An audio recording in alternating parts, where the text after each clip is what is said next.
TRIBUNALS tribunals original constitution with respect to tribunals ఏం provisions లేకుండే 42nd amendment ఏదైతే 42nd amendment CAA 1976లో వచ్చిందో అదొక పార్ట్ యాడ్ చేసింది. ఇది 14A అని చెప్పి కాన్స్టిట్యూషన్కి ఈ పార్ట్ అంటే దీనే ట్రిబ్యునల్స్ అన్నారు. 2 ఆర్టికల్సే ఉంటుంది. 3 to 3A వచ్చేసి ఇది అడ్మినిస్ట్రేటివ్ ట్రిబ్యునల్స్తో ఉంటుంది. అడ్మినిస్ట్రేటివ్ ట్రిబ్యునల్స్తో ఉంటుంది.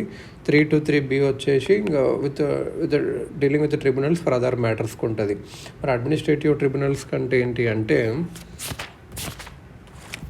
అడ్మినిస్ట్రేటివ్ ట్రిబ్యునల్స్ అంటే ఏంది, ఇది పార్లమెంట్కి ఎన్పవర్ ఆర్టికల్ 3 to 3A ఎన్పవర్ చేస్తుంది పార్లమెంట్ని. అడ్మినిస్ట్రేటివ్ ట్రిబ్యునల్స్ ఎస్టాబ్లిష్ చేయండి. Adjudication of disputes relating to recruitment and conditions of service of persons appointed to public సర్వీసెస్కి సంబంధించిన దేని గురించి అడ్జుడికేషన్ చేయడానికి అడ్జుడికేషన్ ఆఫ్ డిస్ప్యూట్స్ రిక్రూట్మెంట్ కానీ conditions of service of persons కానీ ఎవరైతే public services of the centre, states, local bodies, public corporations, ఇంకా వేరే పబ్లిక్ అథారిటీస్ అయినా సెంటర్ కానీ స్టేట్స్ కానీ లోకల్ బాడీస్ కానీ పబ్లిక్ కార్పొరేషన్స్ కానీ ఇంకే పబ్లిక్ అథారిటీస్ అయినా 3 to 3 అనేది పార్లమెంట్ ఎనేబుల్ చేస్తుంది. Adjudication of disputes related to service matters civils court నుంచి తీసేసి హైకోర్ట్స్ నుంచి తీసేసి అవి బిఫోర్ అడ్మినిస్ట్రేటివ్ ట్రిబ్యునల్స్లో పెట్టడానికే. సో 3 to 3 అనేది ఏం చేస్తుంది, పార్లమెంట్కి అడ్జుడికేషన్ ఆఫ్ డిస్ప్యూట్స్ ఏవైతే సర్వీస్ మ్యాటర్స్ ఉన్నాయో అవి సివిల్ కోర్ట్స్ కానీ హైకోర్ట్స్ నుంచి తీసి అడ్మినిస్ట్రేటివ్ ట్రిబ్యునల్స్ ముందు పెట్టడానికి ఉంటుంది. 3 to 3 అని చెప్పడానికి parliament administrative tribunals act 1985 pass చేసింది. ఈ యాక్ట్ ఏం ఆథరైజ్ చేసిందంటే సెంట్రల్ గవర్నమెంట్కి 1 central administrative tribunal and state administrative tribunals పెట్టడానికి పెట్టింది అన్నట్టు. ఈ యాక్ట్ అనేది న్యూ చాప్టర్ ఓపెన్ చేసింది. Speedy and inexpensive justice to the aggrieved public servants. Cat central administrative tribunal అన్నట్టు. ఇది 85లో సెటప్ చేశారు. ఆ ప్రిన్సిపల్ బెంచ్ వచ్చేసి ఢిల్లీలో ఉంది. అడిషనల్ బెంచెస్ వచ్చేసి డిఫరెంట్ స్టేట్స్లో ఉన్నవి. ప్రజెంట్గా 17 రెగ్యులర్ బ్రాంచెస్ ఉన్నవి. Regular benches, not branches, benches 17 benches ఉన్నవి. సీట్ ఏమో principal bench not seat. Principal bench వచ్చేసి ఎక్కడుంది అంటే ఢిల్లీ దగ్గర ఉంది. ఇదన్నట్టు 17 రెగ్యులర్ బెంచెస్ ఉన్నాయి. ఇప్పుడు 15 ఏమో ప్రిన్సిపల్ సీట్స్ ఆఫ్ హైకోర్ట్స్లో వర్క్ చేస్తేవి. రిమైనింగ్ 2 ఏమో జైపూర్, లక్నో. 15 ఏమో హైకోర్టు ఒక సీట్స్లో వర్క్ చేస్తేవి. ఒకటేమో జైపూర్, ఇంకోటేమో లక్నోలో కూడా ఉంది. అండ్ హైకోర్ట్ అది remaining 2 అరట.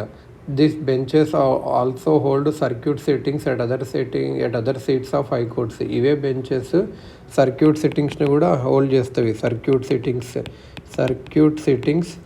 At other seats of high courts. So ఇప్పుడు 15 ఏమో ప్రిన్సిపల్ సీట్స్ ఆఫ్ హై కోర్ట్స్లో ఉన్నవి. రిమైనింగ్ ఏమో జైపూర్, లక్నోలో ఉన్నాయి. ఇవన్నీ circuit sittings, very important word, circuit sittings at other seats of high courts. CAT original jurisdiction exercise చేస్తుంది. రిక్రూట్మెంట్ కానీ సర్వీస్ మ్యాటర్స్ కానీ పబ్లిక్ సర్వెంట్స్ సంబంధించినవి. ఈ జ్యూరిస్డిక్షన్ అనేది ఆల్ ఇండియా సర్వీసెస్కి, సెంట్రల్ సివిల్ సర్వీసెస్కి, సివిల్ పోస్ట్కి, under the centre and civilian employees of defence services కింద ఉండేది. Under the centre and civilian employees of defence services, civilian employees of defence services అయినా సరే. హవెవర్ ఏంటంటే మెంబర్స్ ఆఫ్ డిఫెన్స్ ఫోర్సెస్ కానీ, officers కానీ, other servants of the supreme court కానీ, secretarial staff of parliament కానీ cover చేయరు. ఎవరెవరు defence ఫోర్సెస్కి సంబంధించిన వాళ్ళు కానీ, సుప్రీంకోర్టుకి ఆఫీసర్ కానీ, సర్వెంట్స్ కానీ, సెక్రటేరియల్ స్టాఫ్ ఆఫ్ పార్లమెంట్ కానీ వీళ్ళు ఇక్కడికి రారన్నట్టు. Secretarial staff of parliament. CAT అనేది ఒక మల్టీ మెంబర్ బాడీ. ఒక చైర్మన్ ఉంటాడు, 1 చైర్మన్, ఇంకా నెంబర్స్ ఉంటారు. ఒరిజినల్గా క్యాట్లో ఒక చైర్మన్, వైస్ చైర్మన్, నెంబర్స్ ఉంటుండే. 2006లో ఏం చేశారు అంటే వైస్ చైర్మన్ అనేది తీసేశారు అడ్మినిస్ట్రేటివ్ ట్రిబ్యునల్స్ అమెండ్మెంట్ యాక్ట్ ద్వారా. సో ఇప్పుడు వైస్ చైర్మన్ అనేది లేదు క్యాట్లో. ఇప్పుడు ప్రజెంట్గా ఏంటంటే శాంక్షన్ స్ట్రెంత్ ఆఫ్ ఒక చైర్మన్ ఉండాలి, మెంబర్స్ వచ్చేసి 65 ఉండాలి. ఇది మల్టీ మెంబర్ బాడీ కదా, సో 65 ఉండాలి అన్నట్టు. వీళ్ళు ఎక్కడి నుంచి తీసుకుంటారు అంటే జ్యుడిషియల్ అండ్ అడ్మినిస్ట్రేటివ్ స్ట్రీమ్స్ నుంచి తీసుకుంటారు. ప్రెసిడెంట్ అపాయింట్ చేస్తాడు. They are drawn from both JUDICIAL judicial and administrative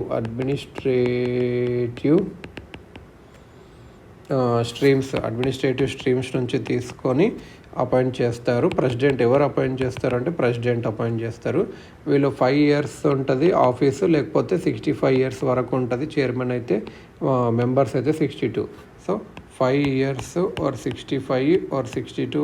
chairman అయితే 65, మెంబర్స్ అయితే 62 ఇది అన్నట్టు. ఈ అపాయింట్మెంట్స్ ఆఫ్ మెంబర్స్ క్యాట్లు అనేది ఇది ఒక recommendations of a high powered selection committee ద్వారా జరుగుతుంది. ఇది హై పవర్డ్ సెలక్షన్ కమిటీ.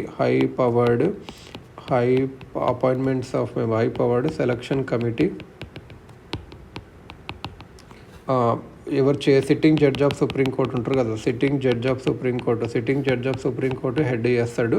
ఇతన్ని ఎవరు నామినేట్ చేస్తారంటే chief justice of India nominate చేస్తారు. So chief justice of India sitting judge of హైకోర్టుని సుప్రీంకోర్టుని చెప్తే తను పోయి హై పవర్డ్ సెలక్షన్ కమిటీ చైర్మన్గా ఉండి సెలెక్ట్ చేస్తాడు అన్నట్టు. ఆఫ్టర్ ఆప్టరింగ్ the concurrence of the chief justice of India ఒక పర్మిషన్ తీసుకొని అపాయింట్మెంట్స్ అనేటివి చేస్తారు. With approval of appointments committee of cabinet, ACC appointments committee of cabinet approval తీసుకుంటారు అన్నట్టు. క్యాట్ అనేది దీనికి ఏం ప్రొసీజర్ ఏదైతే సివిల్ ప్రొసీజర్ కోడ్లో ఉందో, civil procedure code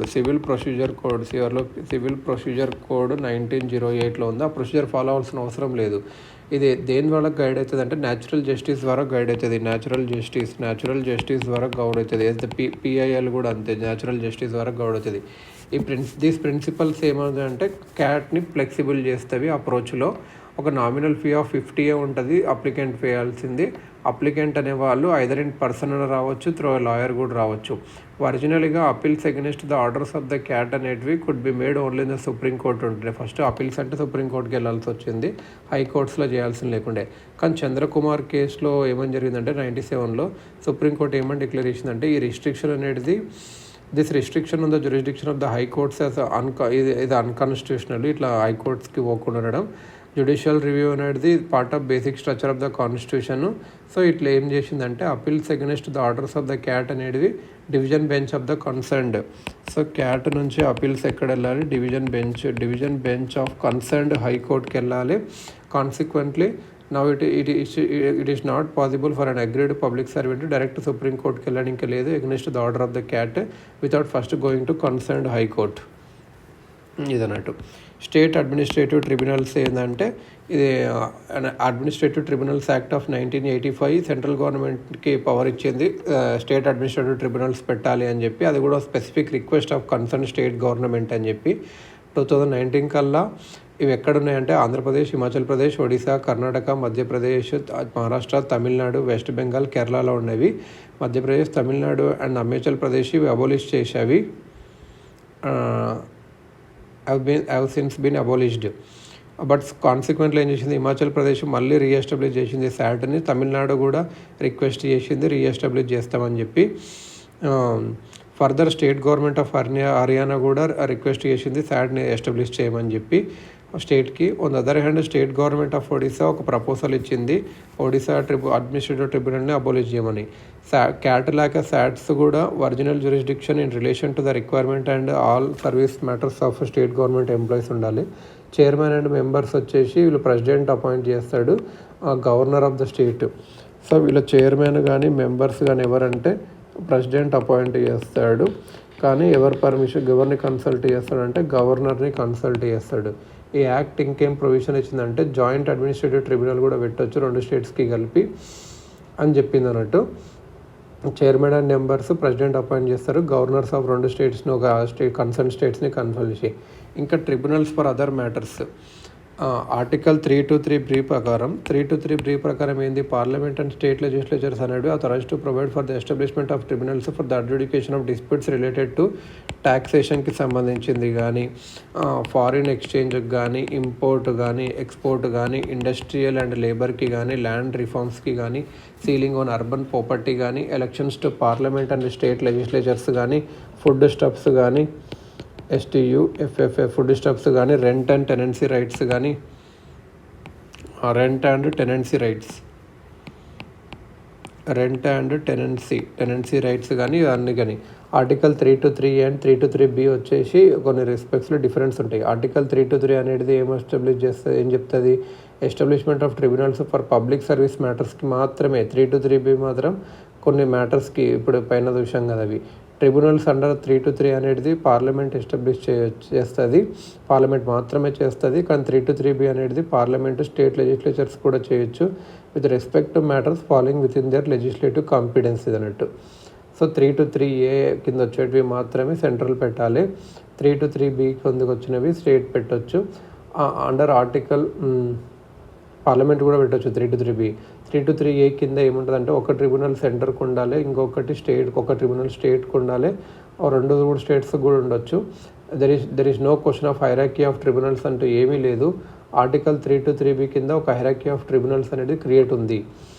Chandrakumar case ఏదైతే 97లో వచ్చిందో సుప్రీంకోర్టు ఏం చేసిందంటే provisions of these 2 articles which excluded the jurisdiction of high courts in the supreme court unconstitutional అన్నట్టు. Hence the judicial remedies are now available against the order of these tribunals. Provisions of this articles which jurisdiction of high courts supreme court తీసేసింది, unconstitutional. Remedies available ఉన్నాయి ఈ order against orders of tribunals హైకోర్టులో కానీ supreme కోర్టులో కానీ.